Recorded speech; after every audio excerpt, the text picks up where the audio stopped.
In its pacey advertising, Delivery Hero is the free spirit shaking up the old guard. It's a message that resonates worldwide. The food delivery company was founded in Berlin 9 years ago and has since established itself in 40 countries, including the US and South Korea. And it's eyeing more growth. In 2018, the company sold its German arm, though it remains headquartered in Berlin. The coronavirus pandemic has been good for business. In June, it delivered over 100 million orders. Growth in Asia has helped the company reach a valuation of 20 billion euros.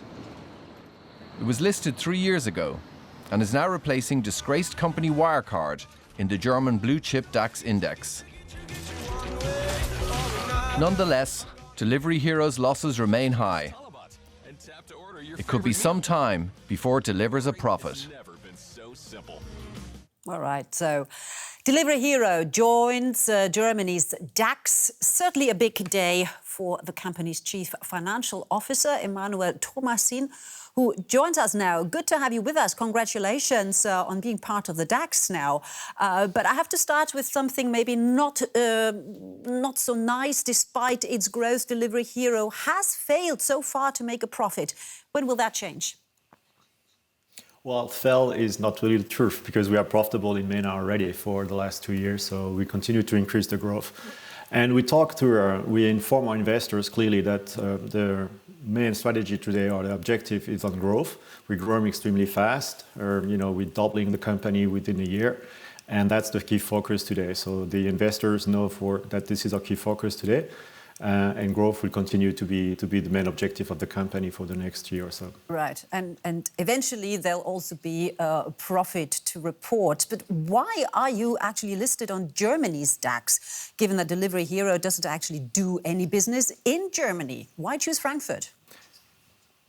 That was a very conscious decision. I mean, we are, our origin of the company is Germany.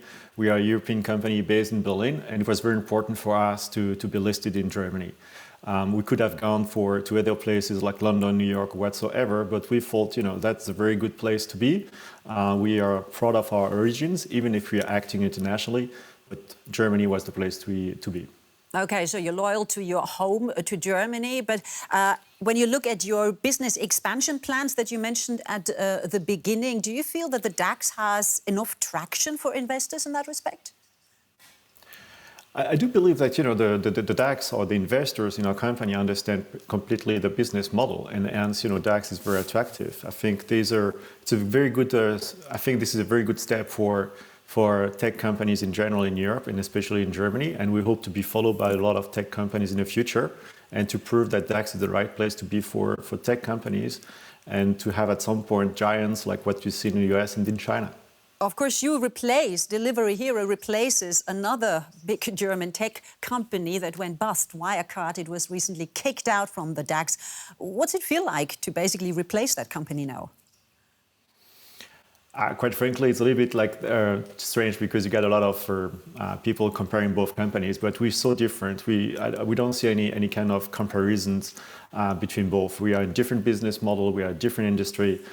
We start with compliance, compliance departments back to 2016 already in January. So we take compliance extremely seriously.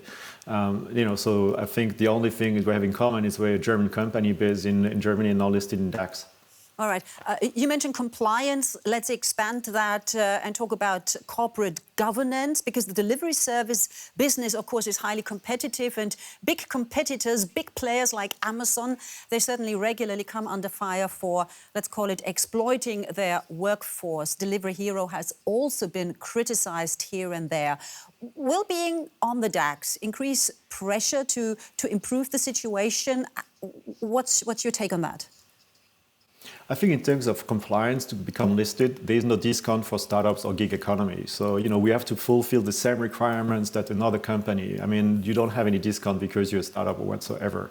And in terms of compliance concerning the riders, because publicly what you want to talk about, we take this very seriously. And every single country have different kind of legislations. But today we have more than 800,000 riders in the world, and we have to be compliant in every single country. And these riders are the face to the customer. So hence they are extremely important to us, and we really take care of them. And when you look at the survey that we're driving internally, the satisfaction level of our riders is extremely high. All right, and last question, with 1 minute to go. The pandemic has been a main driver of growth. I hope that your business plans won't have to rely on a continuation of this global health crisis. Do you have an alternative, a plan B? Well, basically, yes, you're right. I mean, the overall delivery industry benefit from the COVID-19 as people are changing their habits and they start to discover the services.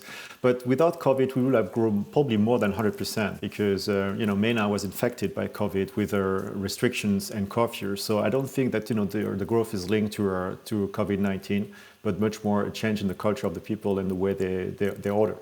All right, Emmanuel Thomasin, Chief Financial Officer of Delivery Hero, the company joining Germany's DAX today. Thank you so much for your time. Thank you very much for the invitation. Have a good one.